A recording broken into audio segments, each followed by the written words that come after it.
अध्यक्ष आदरणीय लालू प्रसाद जी ने ताल ठोक कर कह दिया कि 24 में बीजेपी को उखाड़ फेंकना है। वीआईपी मुकेश सहनी की पार्टी, उन्होंने कह दिया कि हम चुनाव नहीं लड़ेंगे। और बीजेपी वाले बेचैन हैं।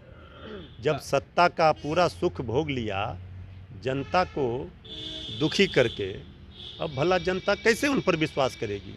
वहाँ की जनता नीतीश तेजस्वी सरकार के साथ है। अरे यहाँ 7 दलों का महागठबंधन है, महाविजय करेगा। बीजेपी के उम्मीदवार जमानत बचाने के लिए संघर्ष करेंगे, इसके अलावा वहाँ कोई मुकाबला न कोई जंग है। ये सरकार ने 2 महीने में ऐसे काम कर दिए कि बिहार के नौजवानों का भविष्य सजाने संवारने का काम शुरू हो गया है। कि बीजेपी जिस तरह से अपने सहयोगियों के साथ छल करती है, उसी तरह दूसरे पर भी आशंका व्यक्त करती है। बीजेपी ने कोई ऐसा काम नहीं किया जिसके दम पर वो कहे जनता के बीच में कि जब वो सरकार में थी तो उन्होंने क्या किया। गोपालगंज वाली सीट को भी हम बीजेपी से छीनकर अपने पाले में लाएंगे। बिहार के 2 सीटों पे उपचुनाव है। आज नामांकन की आखिरी तिथि है। राष्ट्रीय जनता दल ने दोनों सीटों पे अपने प्रत्याशी उतारे हैं महागठबंधन की तरफ से। वहीं भाजपा से सीधे लड़ाई है, सरगर्मी तेज हो चुकी है। मोकामा को हॉट सीट माना जा रहा है। राष्ट्रीय जनता दल के प्रखर प्रवक्ता मृत्युंजय तिवारी हमारे साथ हैं। मृत्युंजय जी, किस तरीके की तैयारियां हैं? मोकामा को हॉट सीट माना जा रहा है। देखिए, मोकामा हो गोपालगंज हो, दोनों विधानसभा सीट पर जो उपचुनाव हो रहे हैं वहाँ मुकाबला बिल्कुल साफ है। वहाँ की जनता नीतीश तेजस्वी सरकार के साथ है। 2 महीने हुए इस सरकार को लगभग, और 2 महीने में जो काम हुए वो जनता के सामने है। काम बोलता है। और बीजेपी वाले बेचैन हैं। जब सत्ता का पूरा सुख भोग लिया, जनता को दुखी करके, अब भला जनता कैसे उन पर विश्वास करेगी। जवाब देना पड़ेगा। बीजेपी वाले बोलते हैं, आपने कहा बीजेपी वाले बोलते हैं, बीजेपी से ही सीधे आ जाते हैं। बीजेपी कह रही है कि नीतीश कुमार तो अनंत सिंह को जेल भेजे हैं, प्रचार में जाएंगे नहीं। और नीतीश कुमार भी चाहते हैं कि आरजेडी ने दोनों सीटों पर अपने उम्मीदवार उतार दिए, तो मोकामा तो हार ही जाए। इसका मतलब है बीजेपी के इन्हीं आरोपों से स्पष्ट दिख रहा है कि बीजेपी ने हार स्वीकार कर ली, वो हार गई। सीएम जाएंगे। अब देखिए, सवाल उठता है कि बीजेपी जिस तरह से अपने सहयोगियों के साथ छल करती है, उसी तरह दूसरे पर भी आशंका व्यक्त करती है। अरे यहाँ 7 दलों का महागठबंधन है, महाविजय करेगा। और ये सिर्फ हाथ और गले मिलाकर गठबंधन नहीं हुआ है, दिल मिला हुआ है। इसलिए बीजेपी को अच्छी तरह भली भांति पता है कि बीजेपी के उम्मीदवार जमानत बचाने के लिए संघर्ष करेंगे, इसके अलावा वहाँ कोई मुकाबला न कोई जंग है। लेकिन गोपालगंज पे आ जाते हैं। गोपालगंज में मामा साधु हैं, गोपालगंज में बीजेपी खुद है। कैसे गोपालगंज की लड़ाई जीतेंगे? देखिए, हमने पहले ही कहा कि जनता से ज़्यादा कोई आकलन नहीं कर सकता कि उनको क्या करना है। जनता को फैसला लेना है। हमारा रिपोर्ट कार्ड है, हमारी सरकार की, नई सरकार की यूएसपी है कि ये सरकार ने 2 महीने में ऐसे काम कर दिए कि बिहार के नौजवानों का भविष्य सजाने संवारने का काम शुरू हो गया। अमली जामा पहना दिया गया। आप देख रहे हैं कि रात में अभी डेंगू का प्रकोप से लोग परेशान हैं। अस्पतालों क्या स्थिति थी। रात में हमारे उप मुख्यमंत्री, जो स्वास्थ्य विभाग के भी माननीय मंत्री हैं, वो जा रहे हैं, समस्याओं का समाधान कर रहे हैं, आम रोगियों से मिल रहे हैं, क्या उनकी कठिनाइयां हैं, क्या समस्याएं हैं, घूम घूम कर देख रहे हैं। उन समस्याओं का निदान हो रहा है, लोगों को राहत मिल रही है। ये जनता को नहीं दिख रहा है। अरे जब काम बोलता है तो लोगों को सिर्फ बयान दे करके कि ये होगा वो होगा, बीजेपी वाले यहीं से भूमिका तैयार कर रहे हैं।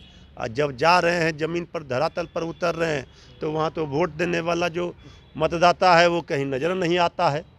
तो बीजेपी को तो ये सोचना चाहिए, उनको भरपूर मौका मिला, उन्होंने मौका गंवा दिया।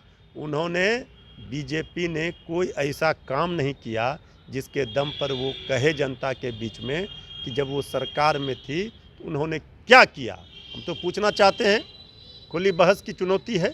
2 सीटों पर उपचुनाव के लिए मैदान जंग का सज गया है। इसी में पता चल जाएगा किसकी कितनी हैसियत है। इसलिए वहाँ बीजेपी के पास कुछ भी नहीं है। अब वहाँ जनता का जनसैलाब सुनामी वो सरकार के साथ है, नीतीश कुमार तेजस्वी यादव जी के साथ। आपने कहा कि 7 दल हमारे साथ, एक दल ऐसा भी है वीआईपी मुकेश सहनी की पार्टी, उन्होंने कह दिया कि हम चुनाव नहीं लड़ेंगे दोनों जगह। तो क्या लगता है निषाद समाज आपके साथ आएगा, समर्थन हमने मिलेगा? तो कहा सारे समाज के लोग, सारे लोग साथ आएंगे। भला बताइए, जब सुनवाई कार्रवाई वाली सरकार होगी तो कोई जात हो कोई धर्म हो, इससे क्या मतलब है? सबको फ़ायदा है। पढ़ाई की बात होगी, दवाई मिलेगा अस्पतालों में बेहतर सुविधा होंगे तो सबके लिए सुविधा होंगे। तो ये काम जो हो रहा है ये सबके लिए हित में हो रहा है। जनता की भलाई की लड़ाई लड़ी जा रही है और बिहार से जो संदेश गया है वो पूरे देश में, बाकी बगल के राज्यों में, उत्तर प्रदेश हो, बंगाल हो, बाकी जगहों पर इसका प्रभाव दिख रहा है। और 24 में तो आप देख ही रहे हैं, मतलब 14-24 में नहीं आएंगे। हम तो कह रहे हैं कि किसी कीमत पर नहीं आएंगे। जब ताल कटोरा दिल्ली स्टेडियम में हमारे राष्ट्रीय अध्यक्ष आदरणीय लालू प्रसाद जी ने ताल ठोक कर कह दिया कि 24 में बीजेपी को उखाड़ फेंकना है, जब लालू प्रसाद जी तेजस्वी यादव जी ने भर दिया हुंकार 24 में उखाड़ फेंकेंगे मोदी की सरकार, तो फिर कहाँ बचा कोई? इसमें कोई शक शुकवा का सवाल ही नहीं है। अब तो ये सवाल है कि हम जो सरकार काम कर रही है उसके दम पर ये हमारा विश्वास है, भरोसा है कि जनता के उम्मीदों पर खरे उतरे हैं नीतीश कुमार जी, तेजस्वी यादव जी की सरकार। इसलिए हम इस भरोसा विश्वास पर ये दावा कर रहे हैं कि दोनों सीटों पर अपार जन समर्थन से जीतेंगे। एक आखिरी सवाल लूँगा।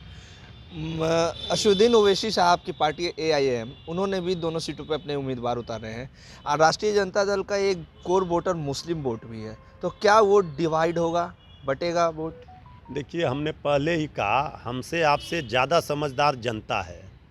जनता सब, ये जो पब्लिक है ये सब जानती है अच्छा क्या है भला क्या है, उनके भलाई के लिए क्या है नहीं।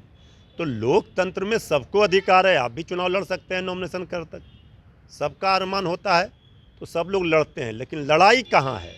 जो लड़ाई है वो कमज़ोर नहीं हो रही है, वो मजबूत होगी। और जो लोग भी लड़ रहे हैं उनको भी पता चल जाएगा कि मतलब लड़ाई कहीं नहीं है, जीत कहीं नहीं, मुकाबला नहीं है, सेंचुरी क्रॉस है। हम तो कह रहे हैं कि आप देखिए, ये सीट तो मोकामा हमारी सिटिंग सीट है, सिटिंग सीट है। और गोपालगंज वाली सीट को भी हम बीजेपी से छीनकर अपने पाले में लाएंगे। राजद के प्रखर प्रवक्ता हैं मृत्युंजय तिवारी, जिन्होंने कह दिया है कि मोकामा तो हमारी सिटिंग सीट है, उस पर तो कोई इफ एंड बट नहीं है, लेकिन गोपालगंज भी बीजेपी से हम जीत कर आएंगे, क्योंकि जनता सब कुछ जानती है, जनता मालिक है और जनता को पता है कि बिहार की दोनों सीटों पे जो उपचुनाव है उसमें किसके उम्मीदवार को वोट देना है ताकि विकास का काम हो जाए। महागठबंधन एक साथ है और एकजुट के साथ ये चुनाव लड़ रही है और दोनों सीटों पे विजयी होगी। फिलहाल खबरों में बने रहेगा, अभी के लिए इतना ही, नमस्कार। लाइव बिहार YouTube पर सब्सक्राइब और Facebook पर लाइक जरूर करें।